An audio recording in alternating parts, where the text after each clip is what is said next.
The following announcement has been paid for by Journey into Wrestling.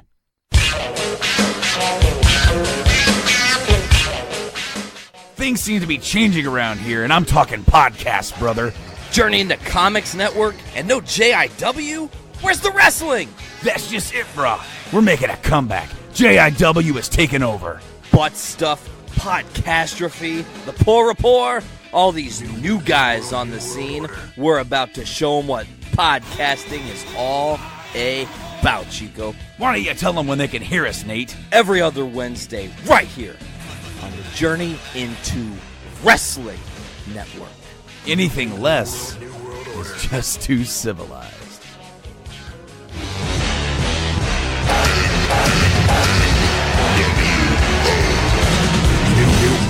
New world order. The following is a Journey into Comics Network production.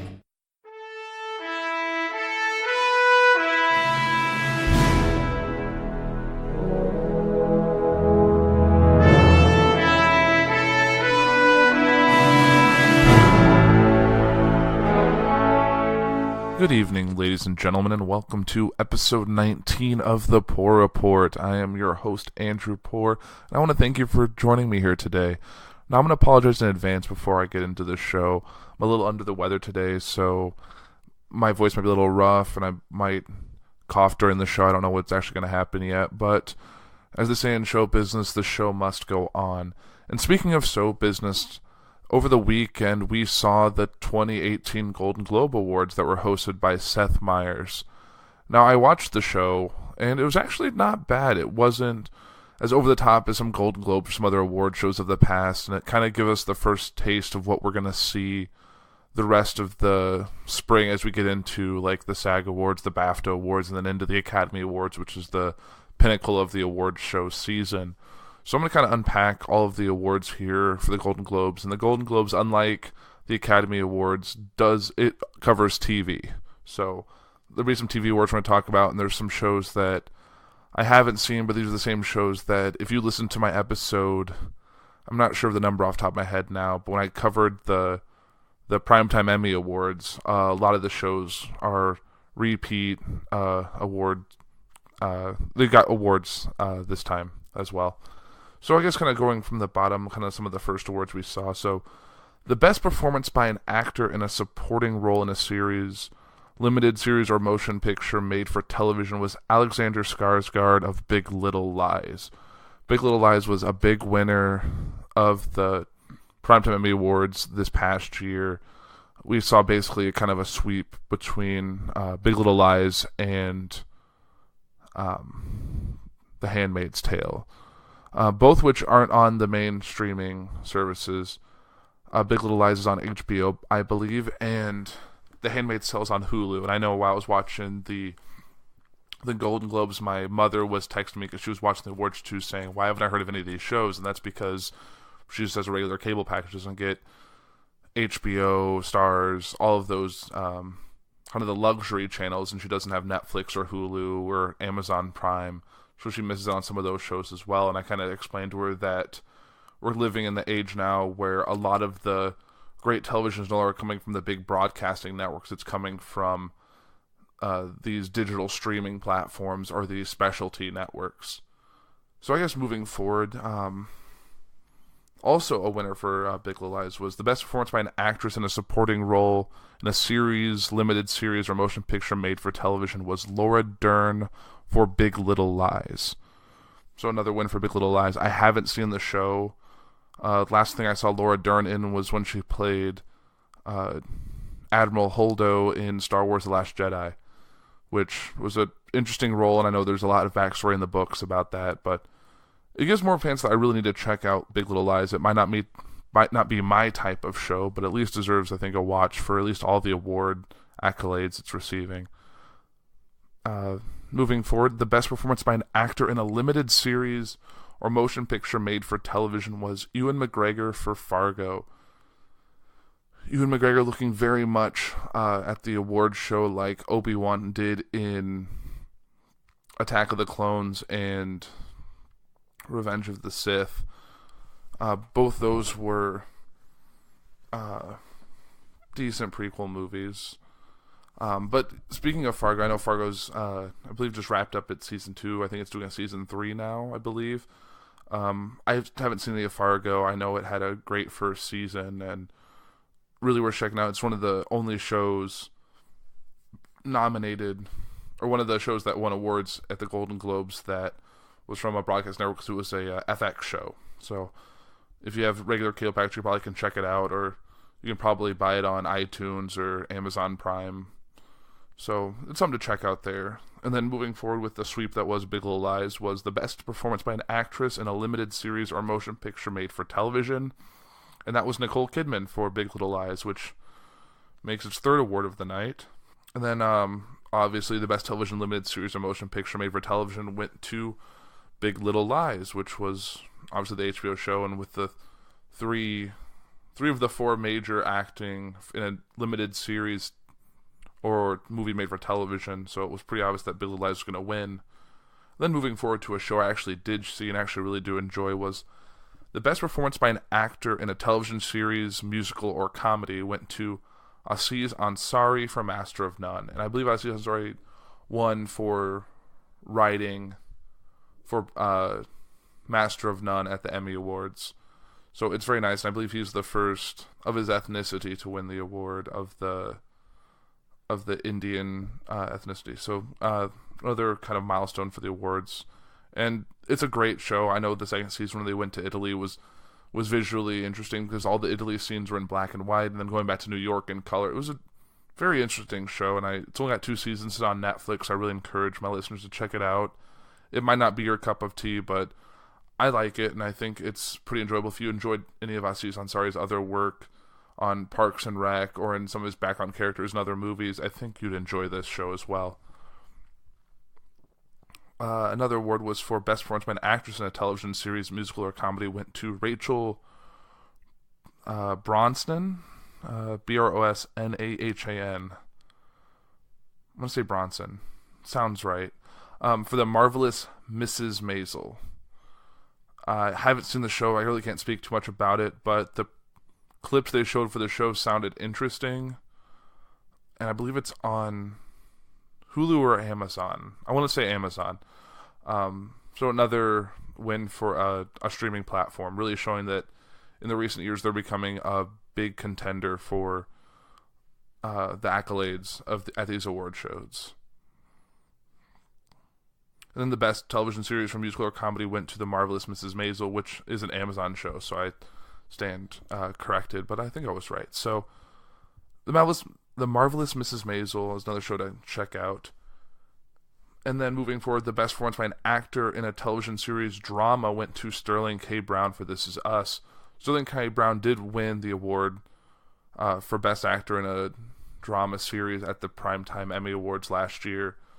So really the TV awards for a show that awards that take place 6 months after the other, or maybe not even 6 months, it's pretty obvious they're going to see a lot of overlap because a lot of these shows, the only differing factor was that the Golden Globes, the Game of Thrones, which has been a previous award show kind of nomination sweeper, didn't get anything this time. So, and Sterling K. Brown, I believe, is an NBC show, so it was nice to see them get some primetime TV show get an accolade this year.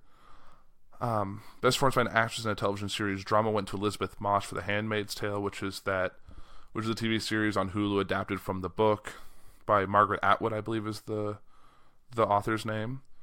And that show also went on to win the best television series drama. So definitely a show we're checking out, and with it being on a streaming service, you can really check it out at any time. Hulu, if you want to watch, you'll have to obviously watch with commercial unless you pay that little bit extra to have the commercial-free version.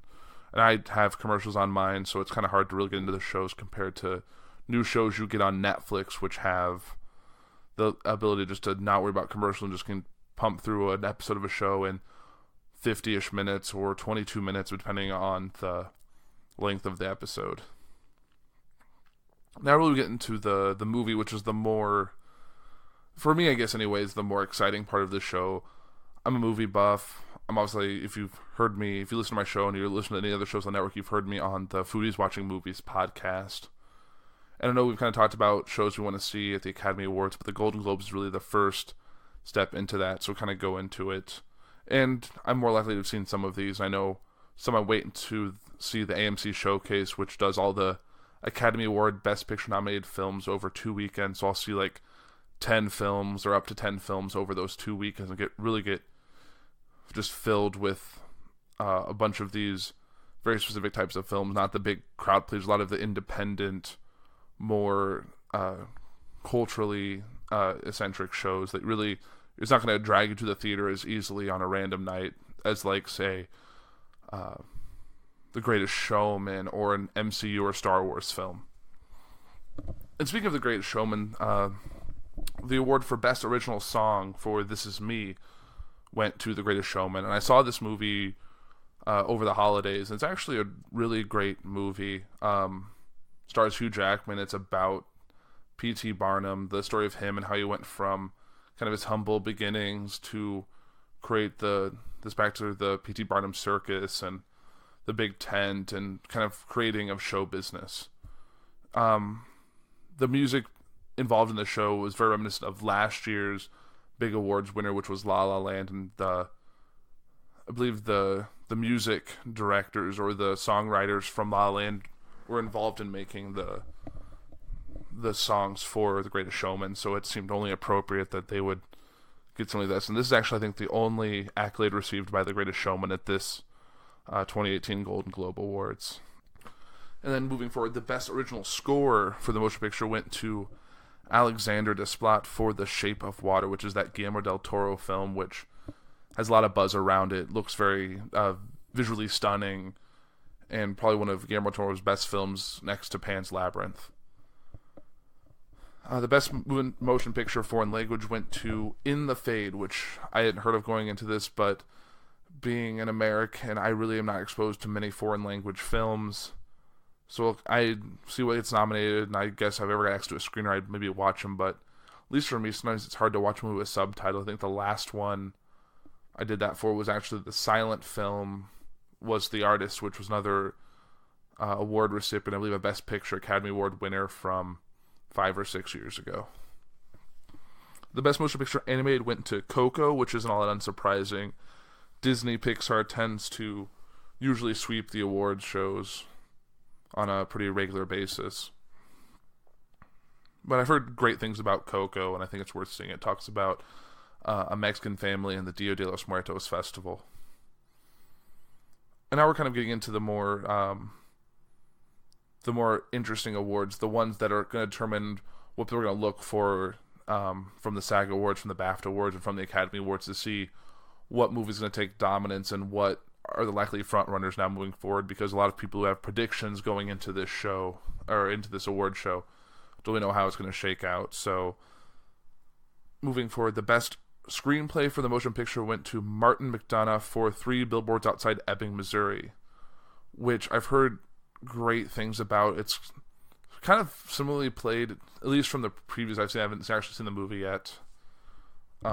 It's similar to Hell or High Water, a film that went through the awards circuit last year, starring Jeff Bridges and Chris Pine. That was another interesting movie. Kind of a rough ending, but from one thing I've learned is that award show and Academy voters and Hollywood Foreign Press Association voters tend to really like the sad stories more than like the happy-go-lucky films that attract the audiences.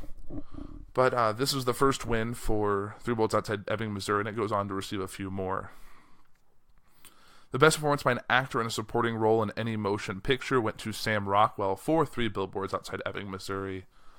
The last movie I saw was just about a week or so ago when I watched Iron Man 2, where he played Justin Hammer, who was the head of Hammer Technologies, who's kind of the antagonist for Tony Stark's character in that movie.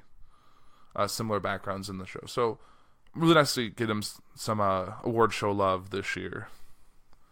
Moving on from him. So now we have 2 awards for 3 Billboards Outside Ebbing, Missouri. So it kind of puts them in the lead right now. Then moving forward, we have the Best Performance by an Actress in a Supporting Role in Any Motion Picture. And that went to Allison Janney for I, Tonya. I know Allison Janney has won quite a few awards for her work on Mom at the Emmy Awards, and her character looks like it's a quite a transformation from her normal look in this movie. And I've heard interesting things about I, Tonya, that it's interesting and it blurs the lines between fact and fiction. So definitely an interesting movie I have to check out once I have some time. The best performance by an actor in a motion picture, musical, or comedy went to James Franco for The Disaster Artist. Now, The Disaster Artist has been a movie I've been wanting to see since I started seeing the previews for it. For anyone who knows, The Disaster Artist is based on... Well, it's based on a book, which is based on the journey that Tom Wiseau and his friend went to create probably one of the self-proclaimed worst movies of all time, which was The Room. And this is basically like the making of movie. Basically how James Franco plays Tommy Wiseau in this movie. And kind of nice to see that actually Tommy Wiseau came up on stage, was being thanked by James Franco. It was a very, very sweet moment, but it looked like Tommy Wiseau wanted to kind of take the mic, and James Franco wasn't allowing that, so that kind of caused a lot of social media backlash about that. But it seems to be all good. It seems that Tommy Wiseau understood that it was James Franco's moment, and it was nice enough for him to be invited to the awards ceremony and be a part of making that moment special for him. So always nice to see James Franco, who's a very multifaceted individual. He's, I think, got a few doctorates. He's been a teacher, an actor, a producer, a director. He's kind of done all sorts of things. So it was really nice to see him get that honorable moment today. And then best performance by an actress in a motion picture, musical, or comedy was I think Saoirse Ronan for Lady Bird. Lady Bird's been kind of one of the front runners in the category. It's Greta Gerwig's directorial debut. And the last time I remember hearing about Greta Gerwig, she was actually tied to be the main character in the spin-off of How I Met Your Mother, which was How I Met Your Dad. So really interesting. That show ultimately fell apart, but I think it'd be interesting if she was tied to that show and it got a few seasons under its belt. There wouldn't be a Lady Bird that she would have been a part of. So it's kind of interesting that you kind of dodged a bullet to make something better. The same reason I said, like, when Andrew Garfield got out of the Spider-Man franchise after Amazing Spider-Man 2, then went on to do some amazing movies like Silence or like Hacksaw Ridge, stuff he wouldn't be able to do if he was still tied to the Sony Spider-Man universe, or if they ended up porting him over to the MCU when they brought in their actor. So definitely nice to see people getting their due, and sometimes a stumbling block is just leading you to greater things.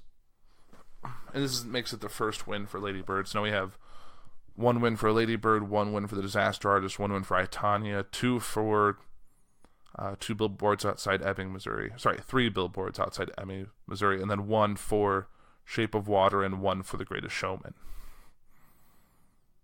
And I'll move on to a movie that I've been desperately wanting to see. I picked up the book about the movie from the airport, which is the best performance by an actor in a motion picture drama went to Gary Oldman for Darkest Hour. And Darkest Hour is that Winston Churchill film during the time that actually takes place very close to the movie Dunkirk, which I know a lot of people have seen, and that movie's also up for a lot of awards, but was unfortunately snubbed from winning anything at this year. But I'm feeling that's going to change with the Academy Awards. They tend to recognize a lot of more technical awards, which the cinematography and the effects were pretty spectacular. And there was a lot of very practical effects that we didn't see in some of the other big effects movies this past year. Then we move forward to the best performance by an actress in a motion picture drama, which was Frances McDormand in 3 Billboards Outside Ebbing, Missouri, which made its 3rd win of the evening, and very nice recognition for a very established actress in Hollywood. And then we move on to one of the more controversial moments of the Academy Award, or not the Academy Awards, the Golden Globes last night, which was the best director for a motion picture. So they brought out Ron Howard, very prolific director, who's recently coming off directing Solo, a Star Wars story, which we still hoping we'll see a trailer for that movie in the next few weeks. So looking forward to that. But also came out Natalie Portman, who's well known for people in my generation for playing Jane Foster in the Thor movies as a part of the MCU, or for playing Padme Amidala in the 3 prequel films for Star Wars. So she came out and announced, and I actually saw her most recently in the Jackie movie where she played Jackie Kennedy Onassis. So she came out with them to present the award, and she said, instead of saying these nominees, she said these all-male nominees for Best Director. Kind of shining a light on the fact that there hasn't been a female winner for Best Director in 30 some odd years, and there hasn't been a nominee in quite a while. So it was a little controversial. It met with a lot of boos and hesitance and not a lot of clapping. And the Best Director ultimately went to Guillermo del Toro for The Shape of Water. Guillermo del Toro actually had a nice moment. He came up to speech, they tried to play music to kind of get him to finish up, and he says, shut that music off. I've been waiting 25 years for this. This is my moment. And then continued his thanks and just all of his acknowledgments he wanted to make on stage. So it's nice to know Guillermo del Toro's done a lot of work, and if you listen to our Foodies episode, I guess is a little timey-wimey because we recorded it before and it's not going to drop really till a week from tomorrow. So we talk about Guillermo del Toro and a couple other directors that have their own specific tastes and styles. So we'll get to hear about that later. Then we get into, I guess, the 2 big awards of the night, which was the Best Motion Picture, Musical, or Comedy, which went to Lady Bird, which led to the official shutout of Get Out, which was up for the awards in that category, and they moved it from the drama category, which most people felt it was more of a fit for, to the comedy category, which seemed like it'd be a better sweep, similar to how The Martian, the Matt Damon film from a couple years ago, won Best Picture Comedy. So Get Out won 0 awards, beside being one of the best films of 2017 in my opinion. So I guess I'll have to see if the Academy or any of the other award shows this year give it some love, which I think it rightly deserves. If it doesn't deserve Best Picture or Best Director, I think it at least deserves a screenplay credit because it is a fantastic film that I encourage everyone to see. And then the Best Motion Picture Drama, obviously after all the awards it received, went to 3 Billboards Outside Ebbing, Missouri, which I'm really looking forward to seeing. And that was really it. That was the awards we saw this year. There was also some interesting moments. The Cecil B. DeMille Award went to Oprah Winfrey, and they kind of showed a montage of kind of a highlight of her life from the Oprah Winfrey Show, from her newscasting days, from moving beyond that to like the O Network and the magazine, and her parts in movies like The Color Purple and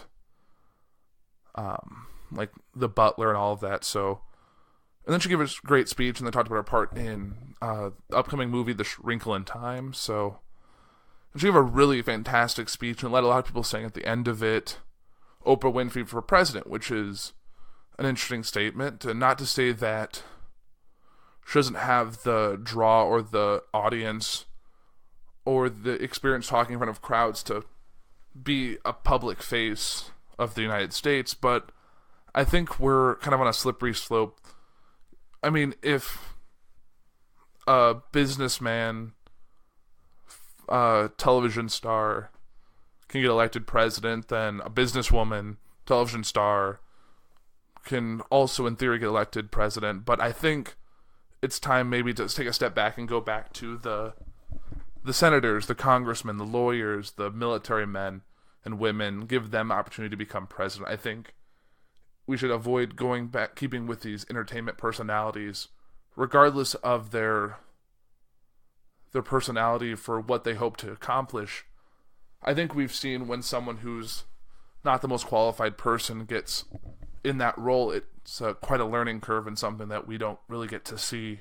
We don't really get to see their accomplishments as easily, and we get to see that it's a lot more of a struggle for them than someone who has more of the intention, has more of the political, governmental background that is really needed to do that job effectively and quickly So, not saying that Oprah wouldn't be a good president. She could be fantastic, but I think we don't want a trend where the only people who get elected president are these very popular public personas. I mean, there was a time I didn't know who this person was until they stepped up to a podium to run for president. I don't need these people that have been in and out of my life in some capacity in terms of being a face on a TV show or in a background of a movie. So that's just my 2 cents. I don't know if we need another trend of entertainment. And I think it would be a very interesting debate to see Oprah Winfrey versus a Donald Trump in a 2020 election. But I don't know. I think the United States deserves better and deserves someone to really push America forward. And I don't know if another personality, even someone as powerful and knowledgeable and a talent as Oprah, is that person.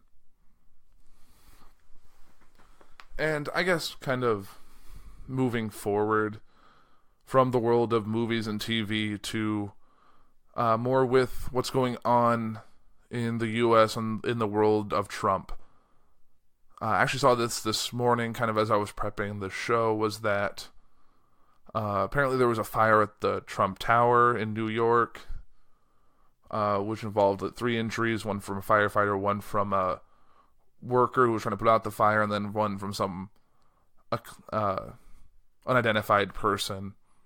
It looks like it was just part of the heating and ventilation system had a small fire, and it was memed a lot. Like, I saw someone post with someone, I think someone said, "Oh, does that mean Donald Trump has elected a new wife?"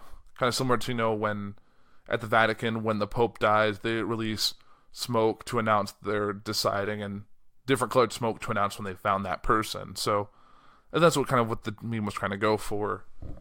But I guess kind of moving on from that, something that really shook the president's ego and caused a lot of strife in the White House and in Washington was a book that was coming out recently by Michael Wolff called Fire and Fury Inside the Trump White House. And Fire and Fury is a common quote that I used in, I think, my 2nd or 3rd episode regarding Trump's response to North Korea saying, like, if they do something, we will bring down the fire and fury unlike anything you've ever seen. So then we got to go forward from that to this book about Michael Wolff, who's this reporter and author who basically was a fly on the wall for 9 months of the Trump presidency, since right before he was elected until later this past year. And this book brought a lot of ire. Trump was quick to denounce it, saying this was pure fiction and fake news, and I never authorized this. He didn't have the access he claims he had. This also caused a major fallout between Donald Trump and Steve Bannon regarding a lot of the stuff he said. And this led to just a lot of the RNC and everyone else quickly denouncing this book.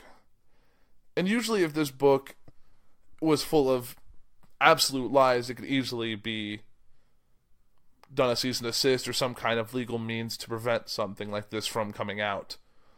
But seeing as the book was able to come out fairly easily and been a pretty big seller, I know when I was trying to look for it, it was sold on Amazon for a few weeks, it was sold on Barnes & Noble for a few weeks, so I ended up picking up the Audible version, so I have the audiobook and actually listened to the up through the first chapter before this episode. And it's actually a very interesting read. Only kind of weird thing about the book is that during the author's notes at the beginning, he mentions that some of the reports he has are conflicting, and he sometimes allowed people to tell their own side of the story and let us as the listener or the reader decide on what the fact is. And that's kind of weird for me. I understand what he's kind of saying. He's like, this is what I got, I'm just passing along that information, but I don't want to read a book. It's not a book that I'm like not choosing my own adventure. I kind of want a book where I get to get as much factual information as possible. I don't want to get 3 differing stories and have to assume which one is right. So that's my only real beef with the book so far. Book's fairly interesting. The first chapter is a lot about the campaign leading up to Election Day with how everyone assumed Trump wasn't going to win. That this was all more of an act or an exercise to place people in a more public space and lead them to better things. Like, Steve Bannon was doing it to get more notoriety and more success and become like the new head of this, like the Tea Party movement. Kellyanne Conway, Trump's campaign manager, was using it to get an anchor site on a news show. Trump was doing this to kind of push him up into the upper echelons and give him a platform. It actually says in the book about him wanting to start his own news network, like from talking to his friends like Roger Ailes and Rupert Murdoch about wanting a Fox News type show and something like a TNN, like a Trump news network, which would have been interesting. And how in the book talks about how Trump's wife Melania was fearful that he was going to win and what it would do to her pretty sheltered life. She lives in New York with her son. And Trump's reassurances that he was going to win and then life would go back to normal. And even goes to talk about how things were the day of when it looked likely that Trump was going to win, and how there's a lot of disbelief in from Trump himself, who went from like disbelief to fear to just confusion, not knowing how to respond, because it seemed like this wasn't something the Trump campaign wanted at all. They wanted to almost win. They wanted to get to a point where they could say, wow, we went from nothing to something. They wanted a great campaign. They didn't want a presidency. I think Trump was already prepared to say that crooked Hillary, as they say, she needed to get what she wanted. They wanted that fire, that passion to kind of push them further along the path that they had set up for themselves, and to actually win the presidency was something that they didn't have in their cards. And that's what left a lot of scrambles. Like Trump said, like he didn't prepare a transition team because he thought it was a waste of time, or he said like it was bad luck. Which is how it was kind of hastily put together at the end in this cabinet that he put together and all of that. So it was a very interesting read, and I'm going to kind of talk about this book chapter by chapter for the rest of the show until I finish it. So it'll be interesting. I might do 2 chapters at a time, depending on the length of them. As an audiobook, it's a little bit easier to kind of get through time because I can kind of knock it out during my commute to work. This is kind of cut into my podcast listening time. So we'll see how much I accomplish, but at least be a chapter, an episode going forward. So you can probably kind of listen through to this as you're reading the book on your own. And hopefully it's helpful. If not, I'm sorry, just kind of offering my 2 cents about the book as I'm reading it. It's very interesting, and it's kind of a change of pace book to read or listen to. And I guess kind of moving forward, I'm going to try and... I found that a kind of a sweet spot for my podcast seems to be with the 30 to 40 minute mark, just because some shows are like an hour, hour and a half, 2 hours are great listens, but you don't get to really knock it out in one sitting. A lot of people want a podcast they can listen to in their commute to work, or at the gym, or in some capacity like that. So I'm going to try and keep my episodes kind of moving forward into this 30 to 35 to 40 minute kind of time zone, which is kind of a good sweet spot to have. And now I'm not just filling your heads with information. You're like, I can't even process. You've talked about 20 news stories and part of a book and all of this. So I'm going to try and shoot for that. Doesn't say that I won't have longer episodes in the future, but I'm going to try and keep that sweet spot of 30 to 40 minutes kind of going forward. But I think that's enough talking for me today. I'm a little lightheaded from being on cold medicine, and I kind of had some fun today. So I guess with that, I will run down. So you can listen to a lot of their shows on our network by going to journeyintocomics.com. We have a Patreon, which you can get early access to all of our episodes, as well as access to The Road to Infinity War, which is what we're doing, which is a movie-by-movie review of the entire MCU in release order, all the way from Iron Man through Avengers Infinity War, including Black Panther, which should drop, I believe, the week or a few days before Infinity War comes out. So I know on my show we're going to be doing Iron Man 2 and Guardians of the Galaxy Volume 2. So Iron Man 2 you'll get to hear in a couple weeks. And yeah, so for $3 a month you get access to all the people on our network talking about some of these movies. So I really encourage you, if you have the money, have the time, to throw a few bucks our way and get access to some great additional content beyond the already early access to a lot of shows and some other Patreon exclusive content we have right now. You can follow me on all the social media, Facebook, Twitter, and Instagram at The Puhr Report. I have some big things coming, starting with episode 25 and moving forward, that I hope you guys like, and I think it'll lead to a bigger presence for me, which means better content for you. So, so thanks you guys for listening. Sorry I'm a little under the weather, but I hope you guys have a great week, and I'll be back to talk to you about more stuff going on in the world of news, media, and everything Trump. So, have a great week, guys.